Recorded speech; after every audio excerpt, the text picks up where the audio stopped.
시간 우리 함께 말씀 보도록 할 텐데요. 오늘 우리가 함께 볼 말씀은 창세기 41장 25절에서 36절 말씀입니다. 창세기 41장 25절에서 36절. 제가 한 절 읽고 여러분 한 절 읽고 이렇게 교독하도록 하겠습니다. 제가 먼저 읽겠습니다. 요셉이 바로에게 아뢰되 바로의 꿈은 하나라. 하나님이 그가 하실 일을 바로에게 보이심이니이다. 7 좋은 남소는 7해요 7 좋은 이삭도 7해니 그 꿈은 하나라. 그 후에 올라온 파리하고 흉한 7소는 7년이요 동풍에 말라 속이 빈 7 이삭도 7해 흉년이니 내가 바로에게 이르기를 하나님이 그가 하실 일을 바로에게 보이신다 함이 이것이라. 온 애굽 땅에 7해 큰 풍년이 있겠고 후에 7해 흉년이 들므로 애굽 땅에 있던 풍년을 다 잊어버리게 되고 이 땅이 그 기근으로 망하리니 후에 든 그 흉년이 너무 심함으로 이전 풍년을 이 땅에서 기억하지 못하게 되리이다. 바로께서 꿈을 2번 겹쳐 꾸신 것은 하나님이 이 일을 정하셨습니다. 하나님이 속히 행하시리니 이제 바로께서는 명철하고 지혜 있는 사람을 택하여 애굽 땅을 다스리게 하시고 바로께서는 또 이같이 행하사 나라 안에 감독관들을 두어 그 7해 풍년에 애굽 땅의 5분의 1을 거두되 그들로 장차 올 풍년의 모든 곡물을 거두고 그 곡물을 바로의 손에 돌려 양식을 위하여 각 성읍에 싹 쌓아두게 하소서. 이와 같이 그 곡물을 이 땅에 저장하여 애굽 땅에 이말 7해 흉년에 대비하시면 땅이 이 흉년으로 말미암아 망하지 아니하리이다. 아멘. 이제 먼저 우리는 이제 특세 기간에 하나님께서 우리를 어떻게 견인해 가시는지 매일매일 우리가 이제 은혜를 받는 것도 되게 중요한데요. 제가 그 주일날도 이야기 드렸듯이 이 특세의 중요한 것은 무엇이냐면 하나님께서 첫날부터 해서 끝날까지 일관성 있게 우리를 이끌어 가시는 메시지가 있다라는 겁니다. 제가 이제 주일날 말씀드렸을 때 뭐라고 이야기를 드렸죠, 그죠? 그것의 가장 핵심은 무엇이냐면 하나님께서는 우리가 야곱의 길을 가기를 원하신다는 거예요. 그 야곱의 길이 무엇입니까? 그 가운데 요셉의 이야기를 통하여서 우리가 하나님의 약속 가운데 거하고 또 하나님의 선한 약속을 믿으며 그 가운데서 생명을 흘려보내는 그 요셉의 삶으로 살아가기를 원하는 것, 그것이 바로 하나님께서 오늘 이 특세 가운데 우리에게 주시는 가장 큰 메시지라고 이야기를 할 수 있는 것입니다. 다시 이야기합니다. 하나님께서 이 특세 기간을 통하여서 우리에게 주시는 가장 큰 메시지는 무엇이냐면 오늘 우리의 삶이 하나님의 약속 가운데 거하고 하나님의 약속을 믿고 그 가운데 무엇이라고요? 요셉의 삶과 같이 생명의 통로가 되기를 원하신다. 이것이 하나님이 오늘 우리에게 던지시는 약속의 메시지입니다. 믿으십니까? 믿으십니까? 예. 그게 제일 중요해요. 이게 흐트러져 버리면 이게 매일매일마다 주시는 그 말씀이 일관성이 사라져 버리는 거예요. 그래서 그 생명의 통로가 되기 위하여서 우리가 그 하나님의 그 약속과 그 가운데 생명의 통로가 되기 위하여서 하나님이 첫째 날 우리에게 주셨던 말씀이 무엇이냐면 우리 가운데 있는 장애물을 제거해야 된다는 거예요. 장애물. 2가지 장애물에 대해서 이야기를 했죠, 그죠? 내 가운데 있는 고정관념, 우리 가운데 있는 미움을 제거할 때 우리가 하나님의 복의 통로가 될 수 있다라고 이야기를 했고요. 둘째 날 우리는 어떤 메시지를 들었습니까? 둘째 날은 고난에 대해서 제가 이야기를 했습니다. 그래서 고난은 무엇입니까? 하나님께서 열어놓으신 길이다. 고난은. 그리고 그 고난을 통하여서 하나님께서는 우리를 어떻게 바꾸어 놓으시기를 원한다? 새로운 모습으로 바꾸어 놓으시기를 원한다. 그래서 우리의 반응은, 고난에 대한 우리의 반응은 하나님은 토기장이, 우리는 무엇입니까? 진흙. 그래서 하나님께서 우리를 빚어가실 수 있도록 그 가운데서 순종하며 신뢰하며 나아가는 것, 그것이 바로 하나님께서 원하시는 모습이다 라고 이야기를 드렸고요. 셋째 날에는 형통에 대해서 이야기했습니다. 형통은 무엇입니까? 그 가운데서 2가지의 뜻이 있다고 이야기를 했는데요. 첫 번째 뜻은 무엇이냐면 하나님의 뜻을 이루는 삶, 그것이 무엇이라고요? 바로 형통이다 라고 이야기를 했습니다. 그래서 하나님의 뜻을 이루기 위하여서는 우리가 하나님이 좋아하시는 것을 하고 하나님이 싫어하시는 것은 우리가 하지 않아야 된다. 그래서 우리가 결단을 해야 된다 라고 이야기를 드렸고요. 2번째 형통의 삶이 무엇입니까? 라고 이야기할 때 그 형통의 삶은 복을 받는 삶이 아니라 어떻게 해요? 누군가에게 복이 되는 삶이다. 그죠? 그래서 우리가 그 복이 되는 삶을 위하여서 우리의 삶 가운데 손해를 보는 삶을 살아가는 것, 그것이 내가 누군가의 복된 삶이 되는 것이다 라고 이야기를 드렸습니다. 그리고 어제 저희들이 이제 살펴봤던 부분은 무엇이냐면, 그렇게 우리가 살아간다 할지라도 그 가운데서 어떤 일이 발생할 수 있습니까? 우리의 환경과 우리의 삶 가운데 낙심할 수 있는 일이 발생할 수 있다는 것이죠. 우리의 삶이 변화되지 않고 끊임없이 우리의 삶을 불편하게 만들고 어렵게 만들고 두렵게 만드는 일이 우리 가운데 닥쳐올 수 있는데, 그러한 낙심의 상황이 닥쳐올 때 우리는 그것을 어떻게 받아들여야 된다라고 이야기 드렸습니까? 이것 또한 하나님께서 열어놓으신 것이다. 열어놓으신 것이다. 그래서 낙심의 상황 또한 하나님께서 열어놓으신 것인데, 그러면 그 낙심의 상황 가운데서 우리가 해야 되는 것은 무엇입니까? 기다림이다 라고 이야기를 드렸습니다. 기다림은 무엇입니까? 기다림이라고 하는 것은 내일에 대한 나의 기대, 내일에 대한 나의 기대와 내일에 대한 나의 통제권을 내려놓는 것이 기다림이에요. 우리는 항상 무엇을 가지고 살아가고 있습니까? 내가 기대하는 것, 그죠? 내일 이렇게 되었으면 좋겠다. 내일 간식이 정말 많았으면 좋겠다. 근데 간식이 없으면 어떻게 되는 거예요? 내 가운데 낙심이 생기는 것이죠.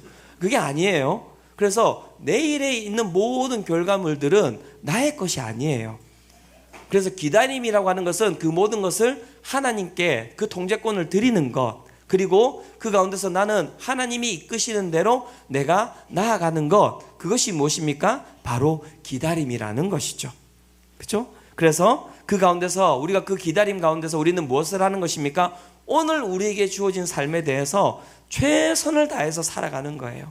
작은 일 하나하나에 대해서 하나님께서는 최선을 다해서 살아가기를 원하시는 것이죠. 그래서 오늘도 우리가 이 새벽을 깨워서 이곳에 나온 이유는 무엇입니까? 그 최선은 무엇입니까? 하나님의 은혜를 받기 위해서 나온 것이죠. 그죠? 하나님의 약속을 붙들기 위해서 나온 것 아닙니까? 그죠? 그래서 오늘 하나님께서 그렇게 최선을 다해서 나온 우리 모든 성도님들에게 은혜를 허락하여 주실 줄로 믿습니다. 그러한 흐름을 가지고 좀 정리가 되셨습니까?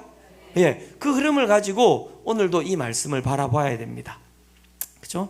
그래서 오늘 우리가 읽은 이 본문은 어떤 본문이냐면요, 이 낙심과 이 절망적 상황 가운데서도 우리의 내일을 하나님께서 가장 아름답게 만들어 주실 것이다라는 것을, 그리고 이끌어 가실 것이다라는 것을 기다리는 자들의 삶을 하나님께서 어떻게 그들의 상황을 역전시켜 주시는지, 그 기다리는 자들의 삶을 그냥 영원토록 기다리라고 그 가운데 두시는 것이 아니라 하나님의 때에 그들의 삶을 어떻게 하나님께서 역전시켜 주시는지에 대해서 오늘 본문이 이야기를 하고 있는 것입니다.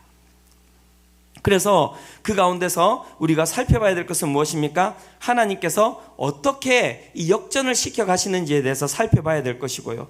우리의 삶 가운데 삶의 역전이라고 하는 것은 결국 주체가 나의 열심이 아니에요. 나의 열심이 아니에요. 그걸 잘 기억하셔야 됩니다. 내가 열심히 하면 삶이 바뀌고, 내가 열심히 하면 무언가가 좋아지고, 이게 아니에요. 하나님께서 그 가운데 우리 삶 가운데 찾아오셔서 환경을 열어주시지 아니하시면, 하나님이 움직이시지 아니하시면 우리의 삶은 변화가 있을 수가 없는 거예요. 그래서 정말 그 가운데 우리가 역전시키는 하나님은 어떤 분이신지에 대해서 우리가 먼저 살펴보고자 합니다. 먼저 우리의 상황을 역전시키는 하나님, 그분은 어떤 분이십니까? 첫 번째 두 가지를 살펴보고자 하는데요. 첫 번째는 무엇이냐면, 그분은 세상을 흔드시는 하나님이십니다. 세상을 흔드시는 하나님.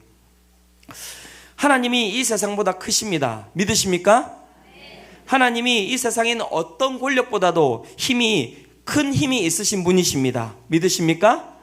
하나님은 인간의 한계를 넘어서 이 모든 역사를 주관하시는 전지전능한 분이십니다. 그것을 믿으십니까?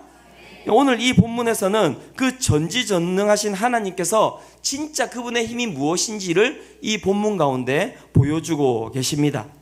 무엇을 통하여서 보여주고 계시냐면요, 꿈 하나로 진짜 아무것도 아니에요. 무슨 뭐 적이 쳐들어오고 그 가운데 경제적인 부분들이 뭐 힘들어지고 이게 아니라 하나님께서 이 세상을 갖다가 흔드는데요, 딱 한 가지로 흔들어 놓는데 무엇으로 흔드냐면 꿈 하나로 세상을 갖다가 흔들어 버리는 거예요. 이야, 이 정말 대단하십니다. 먼저 하나님께서 바로에게 찾아가십니다. 그리고 바로 가운데 무엇을 주십니까? 꿈을 갖다가 던져 놓으시거든요. 그 꿈이 어떤 꿈이었습니까? 이 바로가 이제 꿈을 꾸는데 나일 강가에 있는데 거기에서 살찐 7마리 암소가 이제 보이는 거예요.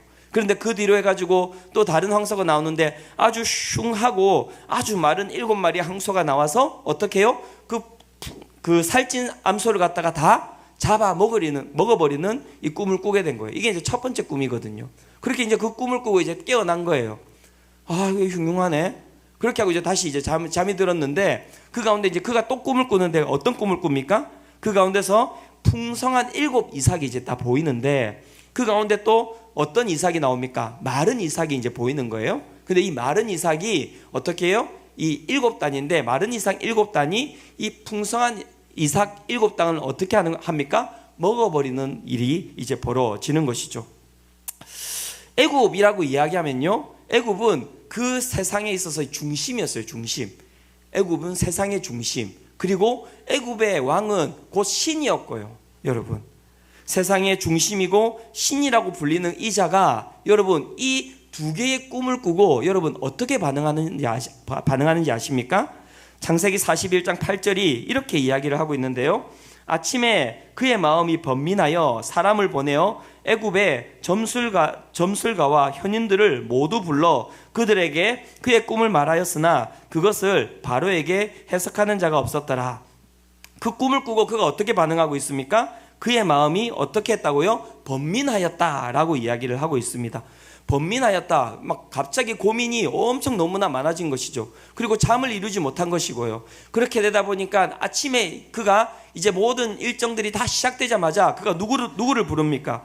바로 점술가와 현인들을 불러가지고 빨리 자신의 꿈을 갖다가 빨리 해석하라는 거예요. 빨리 해석하라는 거예요. 그 가운데는 무엇이 들어가 있을까요? 두려움. 내일에 대한 두려움.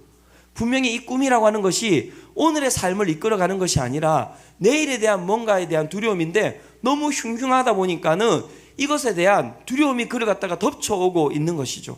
여러분, 사람이 딱 여러분 이렇습니다. 아무리 자신이 대단하다 하더라도요, 아무리 자신이 위대하다 하더라도요, 아무리 자신이 모든 걸 다 가지고 있다 하더라도 그 마음 가운데 여러분 이 묘한 꿈 하나만 딱 집어넣으면 사람이 어쩔 줄을 몰라는 게 인간이에요. 그러니까 하나님 앞에서 교만하지 마시기 바랍니다. 네, 겸손하세요. 하나님께서 정말 우리 정말 진짜 버티면서 그냥 이렇게 보고 계시는 것 아닐까요? 아휴, 이것들 진짜 어떡하지? 이렇게, 그죠? 정말 우리는 하나님 앞에 겸손할 수밖에 없는 자들입니다. 이 위대한 바로가 그 꿈 하나에 그의 마음이 다 무너져 내린 것이잖아요. 두 번째, 이 애굽에 또 어떤 일이 벌어집니까? 이제 바로가 누구를 부릅니까? 애굽의 점술가들과 그래서 현인들을 부르죠. 창세기 41장 8절에 보면 또 이렇게 한 번 더 이야기를 드리면 이렇습니다. 아침에 그의 마음이 번민하여 사람을 보내어 애굽의 점술가와 현인들을 모두 불러 그들에게 그의 꿈을 말하였으나 그것을 바로에게 해석하는 자가 없었더라. 제가 앞에서도 이야기 드렸듯이 애굽은 이 세상의 중심이에요.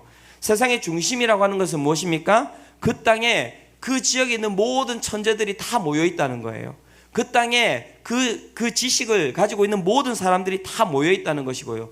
지혜와 지식과 과학이 다 어디에 모여 있다는 것입니까? 그 애굽 땅에 다 모여 있는 것입니다. 즉 애굽에 있는 사람들, 그 지금 바로가 부른 사람들은 그 시대 최고의 석학들인 거예요. 최고의 석학들. 가장 교육을 많이 받은 사람들이고요. 모든 것을 다 해석해낼 수 있다라는 자부심을 가지고 살아가는 사람들.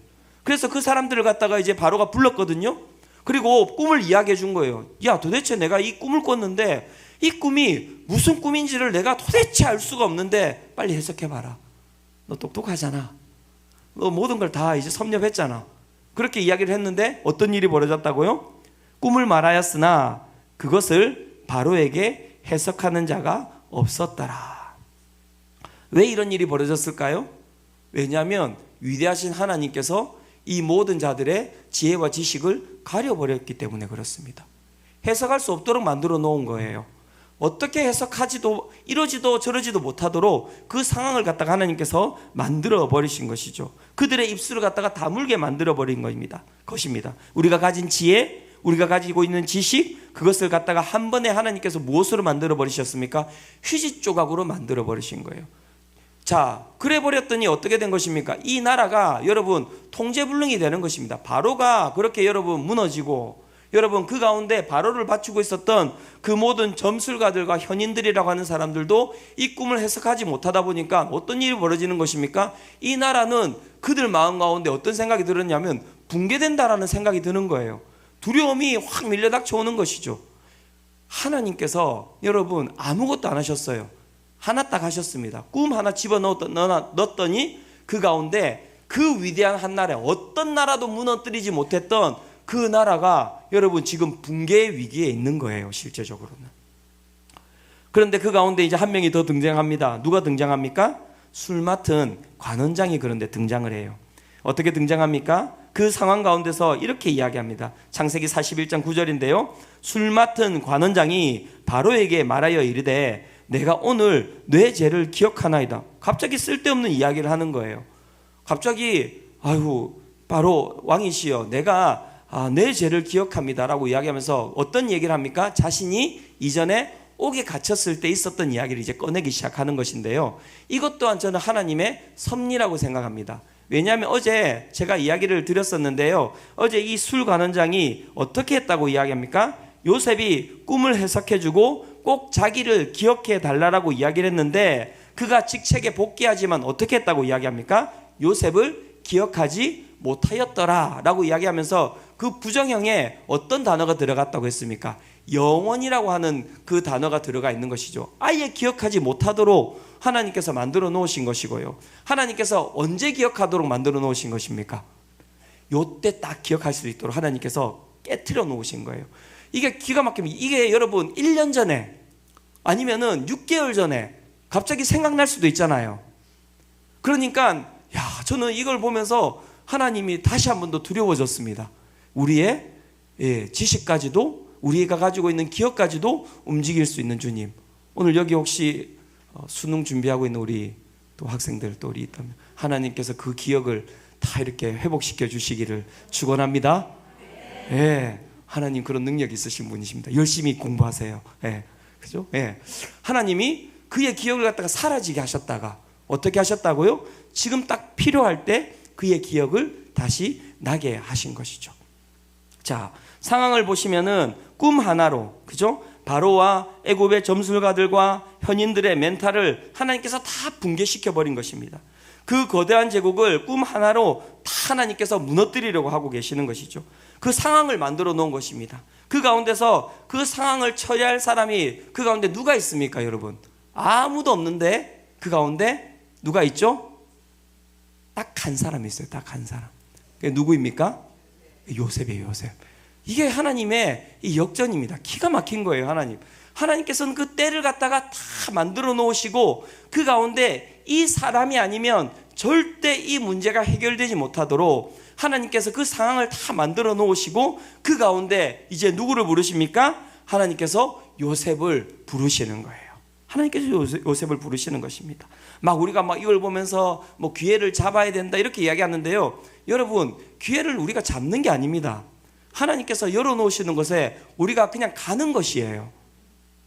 하나님이 열어놓으시는 것에 우리가 그냥 가는 것이에요. 모든 것들은 하나님이 만들어 놓으시는 것이기 때문에 그런 것이죠. 그래서 그 가운데서 상황을 만들어 가시는 하나님, 그 가운데서 이 모든 세상을 견인해 가시는 그 하나님을 우리가 먼저는 알아야 되는 것이고요. 두 번째 우리가 기억해야 될 하나님은 어떤 분이십니까? 완전히 기다리는 자를 쓰시는 하나님을 우리가 알아야 된다는 것입니다. 완전히 기다리는 자입니다. 완전히 기다리는 자. 완전히 기다리는 자를 역전을 위해서 쓰시는 하나님.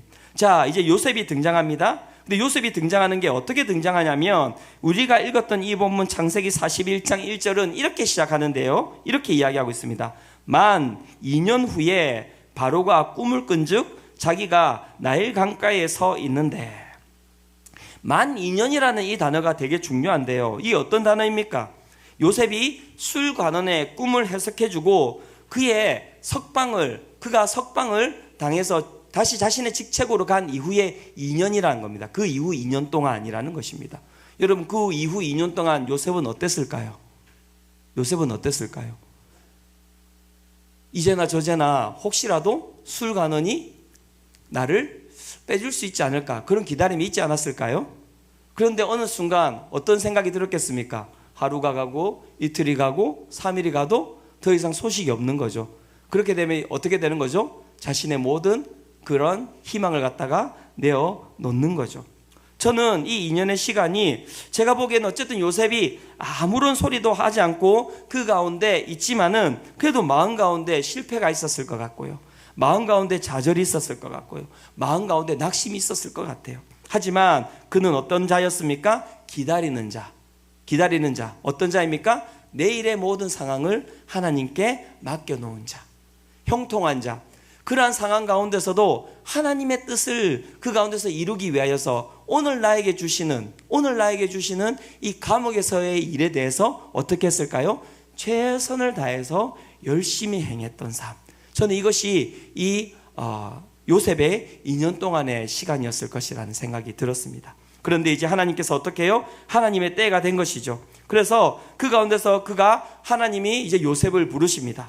요셉을 부르시고 그 멘탈이 다 나가 있는 이 바로와 그 다음에 이 점술가들과 그 현인들 앞에 누구를 갖다가 내세웁니까? 이 요셉이라고 하는 이 자를 갖다가 하나님께서 내세우게 되는 것이죠.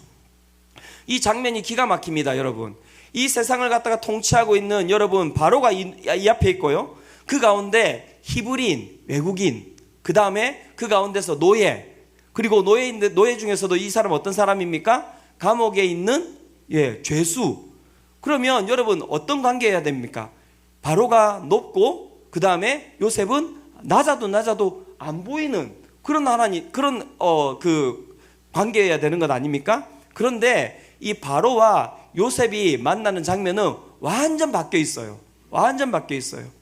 요셉이 등장하는데 바로가 막 쩔쩔매면서 이야기합니다.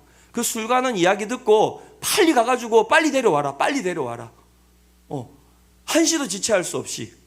그래서 막 옷을 갖다가 입혀가지고 막 씻기고 해가지고 요셉을 갖다가 딱 데려왔거든요. 데려왔는데 이제 바로가 그냥 얼굴이 지금 하얗게 질린 거예요.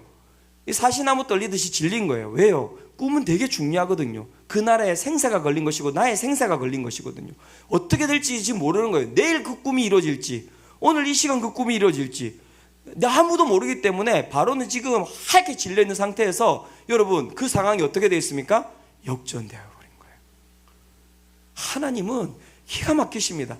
손을 아무것도 안 대고 그냥 꿈 하나 딱 던져놨는데 하나님의 때에 맞게 어떤 일이 벌어진다고요? 이렇게 역전이 되는 거예요. 바로가 와서 묻습니다. 내 꿈이 이런데 너 꿈 해석해 줄 수 있냐? 라고 이야기했더니 요셉이 뭐라고 이야기합니까? 편안하소서. 이야, 기가 막힙니다. 진짜 기가 막혀요. 편안하소서. 걱정하지 말라는 거예요. 41장 16절에 이렇게 이야기하는데요. 요셉이 바로에게 대답하여 이르되 내가 아니라 하나님께서 바로에게 편안한 대답을 하시리이다. 여러분 완전히 역전이 되어 있죠. 상황이. 괜찮습니다. 어휴 이리 오세요. 바로 아유 힘들었죠. 이렇게 이야기를 하고 있는 겁니다. 그러니까 이제 바로가 어떻게 해요? 앵겨붙어 가지고 이렇게 좀 이렇게 해줄 수 있겠냐고. 그랬더니 이제 자신의 꿈을 이야기해 줬더니 이제 요셉이 그 꿈을 갖다가 해석을 다 해주는데요. 꿈을 해석하는 게 중요한 것이 아니라 그 꿈을 갖다가 이 요셉이 어떤 관점으로 해석하는지가 너무너무 중요한데 이렇게 이야기를 하고 있습니다. 창세기 41장 25절에 보면 이렇게 이야기합니다. 요셉이 바로에게 아뢰되 바로의 꿈은 하나라. 하나님이 그가 하실 일을 바로에게 보이심이니이다. 또 41장 28절에 보면 또 이렇게 이야기합니다. 내가 바로에게 이르기를 하나님이 그가 하실 일을 바로에게 보이신다 함이 이것이라. 또 창세기 41장 32절에 이렇게 이야기합니다. 바로께서 꿈을 2번 겹쳐 꾸신 것은 하나님이 이 일을 정하셨음이라. 하나님이 속히 행하시리니. 여러분 꿈을 어떻게 해석해 주고 있습니까? 요셉이 하나님의 시선으로 모든 것을 해석하고 있는 거예요. 하나님의 시선으로. 이것은 이런 꿈입니다가 아니라 이 꿈은 누구로부터 시작되었습니까? 이 꿈은 하나님으로부터 시작되었습니다. 그리고 하나님께서 이 꿈을 갖다가 반드시 당신의 나라 가운데 이루실 것입니다. 근데 중요한 것은 무엇이냐면 속히 행하실 것입니다. 이렇게 해석을 하고 있는 것이죠. 그렇다면 여러분, 이 요셉의 해석이라고 하는 것은 도대체 어디에서 나온 것일까요? 제가 곰곰이 묵상하는데 이 해석은요, 다른 데서 나온 것이 아니라 이 17살에 잡혀왔지 않습니까? 요셉이. 그리고 지금 이 시점이 몇 살인 줄 아십니까? 30살 때거든요. 30살. 그럼 13년이라는 세월 아닙니까? 13년의 세월 동안 날마다 자신의 삶 가운데 개입하셔서 하나님의 뜻을 이뤄가기 위해서 그렇게 일하시는 그 하나님을 보았기 때문에 저는 이 모든 상황을 갖다가 하나님의 시선으로 해석할 수 있는 능력이 누구에게요? 요셉에게 생겼다라고 이야기를 하는 것이죠. 13년의 기다림 동안, 그 시간 동안 무엇이 열린 것입니까? 요셉의 영안이 열린 거예요. 영안이 열린 것. 하나님께서는 그를 갖다가 이렇게 쓰시기 위하여서 몇 년의 시간을 또한 하나님께서는 기다리셨습니까? 13년의 시간을 기다리신 거예요. 어떨 때는 하나님도 마음이 아프셨을 겁니다. 그 형제들에게 그렇게 여러분 버림을 받고 그 가운데 종으로 가고 그 가운데 여러분 옥에 갇히고, 하나님도 아버지신데 여러분 그 아들이 여러분 그렇게 고통당하는 것을 그렇게 즐겁게 보고 계셨겠습니까? 그렇지 않죠. 하지만 그 삶이 역전되기 위하여서는 반드시 걸어가야 될 길이 있는 것이고, 그 걸어가야 될 길에 대해서는 하나님도 견디면서 가시는 것이죠. 그 13년의 기간을 요셉이 잘 견뎌냈기 때문에 하나님이 쓰시고자 하시는 그때에 어떻게 해요? 바로 그 삶이 역전되는 은혜를 그가 경험하고 있는 것이고요. 바로의 그 꿈에 대해서 당당하게 해석하고 이야기를 할 수 있는 것이죠. 그런데 중요한 건 그것이 해석으로 그렇게 끝나는 것이 아닙니다, 여러분. 창세기 41장 33절에서 36절에 보면 그가 계속해서 이렇게 이야기를 하고 있습니다. 이제 바로께서는 명철하고 지혜 있는 사람을 택하여 애굽 땅을 다스리게 하시고, 바로께서는 또 이같이 행하사 나라 안에 감독관들을 두어 그 7해 풍년에 애굽 땅의 5분의 1을 거두되 그들로 장차 올 풍년의 모든 곡물을 거두고 그 곡물을 바로의 손에 돌려 양식을 위하여 각 성읍에 쌓아두게 하소서. 이와 같이 그 곡물을 이 땅에 저장하여 애굽 땅에 임할 7해 흉년에 대비하시면 땅이 이 흉년으로 말미암아 어떻게 되지 않을 것이라고요? 망하지 아니할 것이다. 지금 무슨 말을 하고 있는 것입니까? 즉 7년의 풍년과 7년의 흉년이 있을 것인데 그 가운데 바로 잘 들으세요, 왕이요. 이것을 어떻게 하면 지혜롭게 망하지 아니하고 이 14년의 세월을 갖다가 지낼 수 있을지에 대해서 무엇을 제공하고 있는 것입니까? 솔루션을 제공하고 있는 거예요. 누가 경영자가 되는 것입니까? 지금 누가 경영자로 보이십니까, 여러분? 바로입니까? 요셉입니까? 요셉이 경영자로 보이시죠, 그죠? 그렇죠, 요셉입니다. 그러니까 여러분, 이 하나님의 이 광야 학교라고 하는 것은 기가 막힌 거예요, 여러분. 하나님께서는 우리를 갖다가 그냥 그 광야에다가 던져 놓으시고 그냥 기다리라고 그렇게 던져 두신 게 아니에요.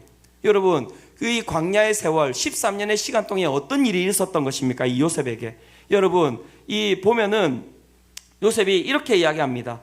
명철하고 지혜 있는 사람을 택하여 애굽 땅을 다스리게 하고, 뭐라고 이야기합니까? 바로 왕이시여, 인사제도를 이 어려움을 이겨내려면 인사제도를 개편해야 됩니다. 이렇게 이야기를 하는 것이고요. 나라 안에 감독관들을 두어 그 7해 풍년에 애굽 땅의 5분의 1을 거두되 그들로 장차 올 풍년의 모든 곡물을 거두고, 또 뭘 이야기하는 것입니까? 조세제도를 갖다가 조정하라는 거예요. 조세제도를 조정하라는 것입니다. 또한 양식을 위하여 각 성읍에 쌓아두게 하소서. 이와 같이 그 곡물을 이 땅에 저장하여 애굽 땅에 임할 7해 풍년에 대비하시면이라고 이야기하면서 그 모든 땅에 무엇을 건설하라는 것입니까? 국고를 건설하라고 이야기를 하는 것이죠. 여러분, 인사제도의 개편과 조세제도를 조정하라는 것과 이 땅 가운데 국고를 건설하라는 하는 것, 그 경영권이, 여러분, 그 경영의 능력이 도대체 어디에서 나왔겠냐고요. 여러분, 기억해 보시면 보디발의 집에서 요셉이 한 게 무엇입니까? 요셉이 한 게 재정관리예요. 재정관리. 그 가운데는 모든 여러분 수납되는 것을 그가 다 관리한 거예요. 그런데 그 여러분 재산이 한두 푼이었겠습니까? 그런데 하나하나를 그가 어떻게 했다고요? 항상 성실하게, 충실하게, 오늘 나에게 다가온 모든 일들에 대해서는 하나님의 뜻을 이루는 것이라고 최선을 다해서 한 것입니다. 그래서 그 가운데는 재정에 대한 것들을 여러분 그렇게 활용하는 것이 어렵지 않은 거예요. 그런데 그가 또 이제 어디에 가게 됩니까? 감옥에 가게 되죠. 감옥에 갔을 때 여러분 간수가 무엇을 맡깁니까? 거기에 있는 온 제수의 그 모든 신상을 갖다가 누구에게 맡깁니까? 요셉에게 다 맡겨요. 무엇을 하고 있습니까? 여기서 인사를 배우는 거예요. 사람을 갖다가 어떻게 관리해야 되는지. 근데 거기에 있는 모든 사람들이 무엇과 관련되어 있는 사람입니까? 왕과 관련되어 있는 사람이잖아요. 그러니까 다 정치하던 사람인 거예요. 그러니까 그곳에서 무엇까지 배웠겠습니까? 요셉이 정치까지 다 배운 거예요. 여러분, 하나님의 뜻은 그 무엇 하나도 여러분 헛된 것이 없습니다. 하나하나 하나님이 우리를 갖다가 이끄시는 그 모든 길은 하나님의 때에 우리의 삶을 역전시키기 위하여서 다 하나하나가 소중히 그렇게 사용되는 것이라고 오늘 말씀이 이야기를 하고 있는 것이죠. 그래서 요셉은 기다리는 것이 다른 것이 아니었습니다. 이 세상에서 하나님의 뜻을 이루어내는 최적의 사람이 되기 위하여서 하나님께서 하나하나 빚어가시는 그 모든 삶을 갖다가 받아내면서 나아가는 삶이었고요. 하나님은 어떤 분이십니까? 그렇게 온전하게 완전하게 그렇게 기다렸던 요셉을 어떻게 하셨다고요? 하나님께서 그를 갖다가 이 세상을 사용하는 데 쓰셨다는 것이죠. 오늘 여러분이 이 요셉의 삶을 살아가시기를 축원합니다. 시간이 너무 막 가고 있기 때문에 이거 어떻게 해야 되나, 이거 이제 말씀을 마무리를 해야 되는가 모르겠는데요. 제가 그래도 이 이야기는 하고, 성경 이야기는 아니지만 그래도 하고 지나갈게요. 제가 요즘 임영웅 있잖아요. 제가 임영웅 씨를 보면서 그런 생각을 했습니다. 저 사람이 옛날에는 뭐 노래를 못하다가 갑자기 잘했을까? 옛날에는 못생겼었는데 갑자기 잘생겨졌을까? 아니거든요. 제가 보니까 10년 전에도 그 외모 그대로예요. 그 다음에 제가 노래도 들어봤거든요. 10년 전에도 그 목소리 그대로예요. 기교가 뭐 엄청 많아졌고 이런 게 아니에요. 그런데 왜 갑자기 10년 전에는 아무것도 없던 무명의 사람이 여러분 지금 이렇게 여러분 뭐 지금 부를 수도 없자지 않습니까? 예, 말도 제대로 안 나오네. 막 어떤 기획사 500억을 준다고 하는데도 안 간답니다. 이번 뭐 이렇게 해서 막 한 번 이렇게 전국 한 번 돌면 한 200억 정도를 갖다가 번대요. 그냥 한 번 도는데. 예. 도대체 어떻게 해서 이런 일이 벌어진 것입니까? 저는 여기에 하나님의 개입하심이 있다는 거죠. 그 사람이 믿음의 사람이 이게 아니라 저는 그 환경을 갖다가 열어주시는 분은 하나님이시라는 거예요. 그죠? 환경이 열렸기 때문에 그가 이렇게 변화된 거예요. 10년 전에는 여러분 20대 30대도 다 TV 봤거든요. 그러니까 그때는 여러분 트로트가 자리 잡을 곳이 없었어요. 그런데 어떤 일이 벌어졌습니까? 이 시대 들어오면서 갑자기 코로나 시대 딱 들어오면서 TV는 여러분 시니어들 것이 되었어요. 죄송합니다. 애들은 다 뭐 보고 있는지 아십니까? 여러분 핸드폰만 보고 있어요. OTT만 보고 있어요. TV 안 보거든요. 그럼 TV에서 여러분 해야 되는 것은 누구를 위해서 여러분 그 모든 제작물들을 만들어야 되겠습니까? 예, 시니어들을 위해서. 그러니까 지금 가보시면요, 다 어떤 방송밖에 없습니까? 먹는 방송과 트로트 방송밖에 없어요. 가보시면. 예. 저는 환경이 열린 거예요. 환경이. 그가 잘해서가 아니에요. 그는 그냥 꾸준하게 자신의 삶을 살아왔던 것뿐이에요.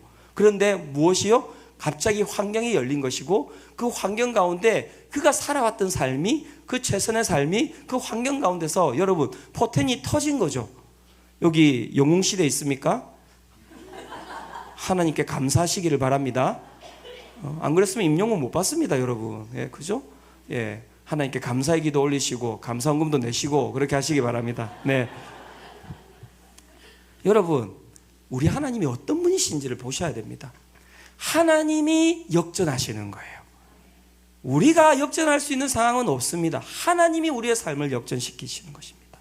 그렇다면 여러분, 우리는 어떻게 해야 될까요? 딱 세 가지 제가 짧게 이야기하고 오늘 말씀을 끝낼 텐데요. 이 딱 세 가지를 기억해야지만이 우리의 삶이 역전이 가능한 것입니다. 첫 번째 무엇입니까? 우리가 역전의 하나님을 경험하는 것, 우리가 역전되는 삶을 살기 위해서는 첫 번째는 무엇이냐면 세상을 흔드시는 하나님을 믿어야 돼요. 여러분, 하나님을 믿으십니까? 정말 하나님을 믿으세요? 여러분, 정말 믿으셔야 됩니다.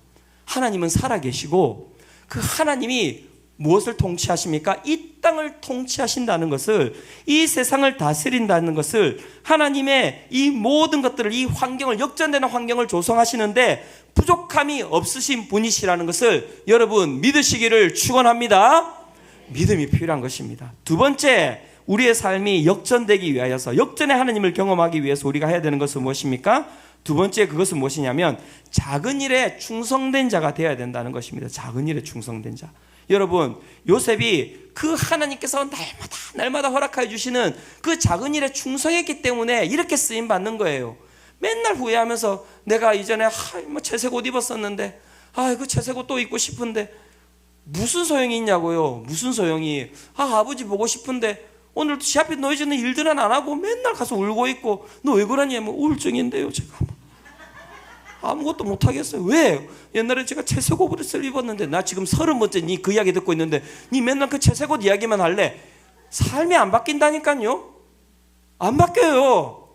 오늘 내 가운데 주어진 일, 과거를 갖다가 그냥 잊어버리시고 내 상황에 대해서 후회 그만하시고 오늘 주어진 일에 대해서 최선을 다해서 나아갈 때 그 삶을 하나님께서 귀하게 쓰신다고요. 이걸 기억해야 되는 거예요. 오늘 여기 있는 우리 청년들, 또 우리 청소년들 와 있는데 니들 꼭 기억해라. 니들 오늘부터 시작해도 너희들 늦지 않다. 오늘부터 시작해도 다 지금 여기 있는 엄마들, 아빠들 다 무슨 생각하는지 아니? 아이고, 내가 저 나이 때 시작했어도 내가 지금 엄청 많이 바뀌었겠다. 우리 시니어 어른들 지금도 늦지 않았습니다. 뭐가 늦었습니까? 지금부터 시작해도 됩니다. 역전의 하나님, 그죠? 시간을 초월하신 하나님, 그 하나님을 우리가 믿으며 나아가는 것입니다. 그죠? 작은 일에 충성된 자 되시기를 축원합니다. 세 번째, 우리가 역전의 하나님을 경험하는 삶이 되기 위해서 우리가 해야 되는 것은 무엇입니까? 반드시 나를 쓰실 것에 대한 확신을 가져야 돼요. 반드시 나를 쓰실 것에 대한 확신을 가져야 되는 것입니다. 자, 저를 따라합시다. 반드시 나를 쓰실 것입니다. 자, 이렇게 작게 해서는 안 됩니다. 크게 다시 한 번 더 목소리 저를 따라하십시오. 반드시 나를 쓰실 것입니다. 쓰실 것입니다. 한 번 더. 반드시 나를 쓰실 것입니다. 쓰실 것입니다. 확신이 필요해요. 확신. 사단이 여러분 이 교회 가운데 다 여러분 던져놓은 게 뭔지 아십니까? 불확신, 불신. 날 쓰길 뭘 써? 내가 이런 모습인데 나를 어떻게 써? 하나님이 언제 쓰실까? 내 삶이 언제 변화될까? 우리 마음 가운데 여러분 병이 있어요. 병. 저는 그 병을 갖다가 여러분 다 내려놓으셔야 된다고 생각합니다. 이 새벽 부흥의 기간 동안에 하나님께서 주시는 마음이 있다면 그건 무엇이겠습니까? 내가 너를 반드시 쓰겠다는 거예요. 제가 그래서 앞에 서두에 시작할 때 첫날부터 다시 훑어드린 거예요. 하나님의 약속을 믿으시라고요. 믿으십니까? 꿈꾸는 자가 오는도다? 뭐 세상에 이게 아니에요. 하나님의 확신을 가지고 오는 자예요. 확신을 가지고. 그 확신을 가지고 나아갈 때 하나님께서 여러분 반드시 우리의 삶을 여러분 쓰실 줄로 믿습니다. 여러분, 우리 가운데 있는 무기력함이 있습니까? 부정적이고 냉소적이고 낮은 자존감이 있습니까? 오늘 이 시간 우리 다 내려놓고 하나님 이 시간 찬양하며 나아가기를 원합니다. 하나님을 높이며 나아가기를 원합니다. 위대한 하나님을 우리가 이 시간 높이며 나아가기를 원합니다. 주님은 살아계십니다. 믿으십니까?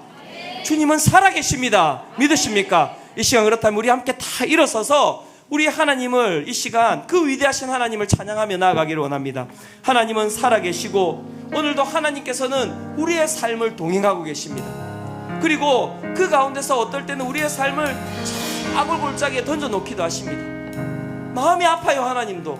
하지만 사랑하는 아들아, 사랑하는 딸들아, 이 아골골짜기를 갖다가 나와 함께 잘 지나가지 않겠니? 여기에 있는 것이 너의 삶이 역전되기 위하여서는 꼭 필요한 것이기 때문에 나도 마음이 아프지만 이것을 갖다가 너에게서 없앨 수는 없단다. 견디며 나가셔야 됩니다. 요셉은 13년이에요. 13년. 여러분, 무엇이 여러분들을 오늘 그렇게 주저앉게 합니까? 영안을 열어서 하나님을 바라보시기를 바랍니다. 이 시간 우리 함께 비준비하시니라는 찬양을 드리며, 하나님 오늘도 우리에게 하늘의 문을 여시고 우리의 영안이 열려서 그 위대하신 하나님, 능력의 하나님을 바라보며 나아가는 은혜의 새벽이 될 수 있도록 주님 우리를 붙들어 주시옵소서라고 우리 함께 찬양 드리며 나아가도록 하겠습니다.